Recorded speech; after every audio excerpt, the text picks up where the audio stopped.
feedback, one of the first things I want to start off with was letting you know how much I appreciated your opening statement. You answered the question specifically, and you were able to give a number 1, 2, and 3 answer in support of how the activity was a landmark. I also was fascinated by the way you were able to pull in both national and international examples in support of the ratification process.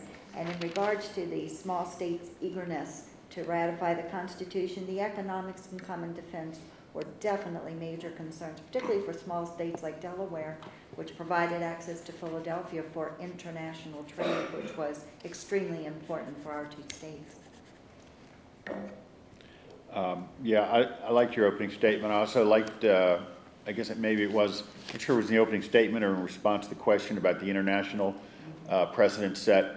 We've heard about the Lisbon Treaty, but I don't believe we've heard about the Philippines or the Swiss Federation yet this morning. So that was good. I thought that you were not real sure about the timing of the states. You were right about Pennsylvania and sort of the quick trigger in Pennsylvania, but you were not sure about New York. There's an argument that New York, which was started out with a largely anti-federalist majority, by the time they got around to actually voting, they perceived the ratification as pretty much a fait accompli in these other states and decided that they really had no choice but to ratify. And had they gone earlier in the process, there's a very good chance that New York would have voted against ratification. But you know, we're at a level of detail and sophistication that does not detract from the fact that I would only bring things like that up, given how well versed you are in this and how well you know this stuff. So it sort of allows us to get to that level of detail. Very, very impressive presentation. I was very pleased with your presentation, both initial statement and a follow-up. I certainly liked your quotation. Now, I didn't say your citation of authorities. I like that too. But the quotations of Alexander Hamilton start off with, I don't think you could find a better quotation when you're talking about the ratification process and what he says in Federalist #1. And then to summarize with him, but then to conclude with Washington, saying that we are all citizens by birth or by choice, and that we went through a ratification process. So this Constitution is our Constitution. No more revolution going on. So that was a wonderful juxtaposition to those with slavery. I think he did an excellent job on that. Could have done more, but the time constraints are such. I like how you bring in, I mean, you were knowledgeable enough to bring in Josiah Atherton. I didn't say his name, but you said one New Hampshire delegate came out and said he favored this Constitution because of slavery. There are a lot of those people throughout the country, so you did a very good job there. I like the quotation of Federalist #38, where you say we don't have to have a perfect Constitution, just one that's less imperfect than the Articles. What else here? The amendment process. James got it wrong. He said half and half. But Alexander comes back and corrects him. Not only does he correct him, does he say state convention, state legislation, but he says only one time did they use conventions. So he was right on the money. I forgot what James said. The Confederation Congress, there's a political process there, bandwagon approach. The Federalists didn't want any opposition at all, even though they totally controlled the Confederation Congress.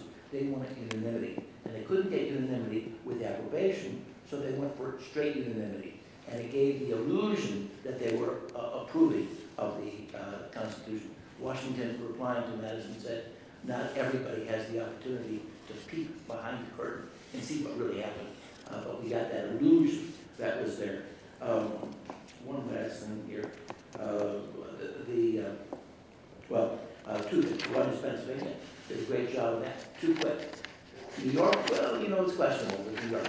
I'm not sure what Julia meant by 2/3 of the way through. Is it meeting at a convention, or is it when they elected delegates, or when they their legislature appointed the convention, which was in January, February, and then the election in April and May, and then the convention later on in June, when 3 other conventions are meeting, New Hampshire and Virginia. So they're all tied together, and they tried to work together. The only state really that tried to work with the other states and sent out letters. They had a committee of correspondence in essence. So I think you're absolutely right that New York was in the fray, and they did elect Anti-Federalists. It was only after the other states then did ratify that ratification was essential. So I think you were pretty much on the money there. And finally, the small states. The only other thing I would have added to that, I think you were absolutely right in what you said, was the Senate. Once the Senate gives equality of representation to the states, those small states feel justified. Delaware, its delegate was instructed, do not come back with a convention, a constitution, without equal representation. And looking at William Patterson in New Jersey, he proposes the New Jersey plan. But once equality of representation is in the Senate, there's no more ardent nationalist in that body than William Patterson. I would say it's quite obvious to us as judges here, to the audience here, that you did a fantastic job. And it's not surprising. You've been in this competition 3 years. You've won the state competition every year. That's an amazing thing, an amazing record. And it is a testament to the quality of teaching that you're getting. Not only your teacher, but also people that, like Mr. York, who assist in that. And so you and your teacher and coaches really deserve a round of applause. Can let me just, I'm sorry to step on the applause line. I did one thing that John said, it reminded me of something I meant to add and didn't. I thought that your discussion of the slavery question, you know, the whole issue of slavery and the Constitution and the ratification is a fascinating one, but it's also a very difficult one to talk about.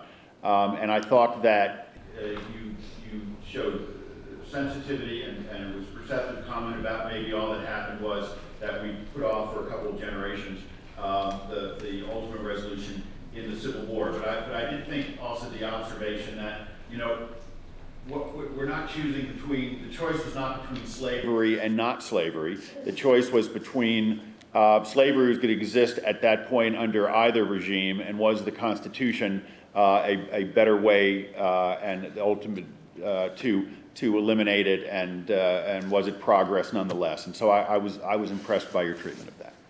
Thank you. Now.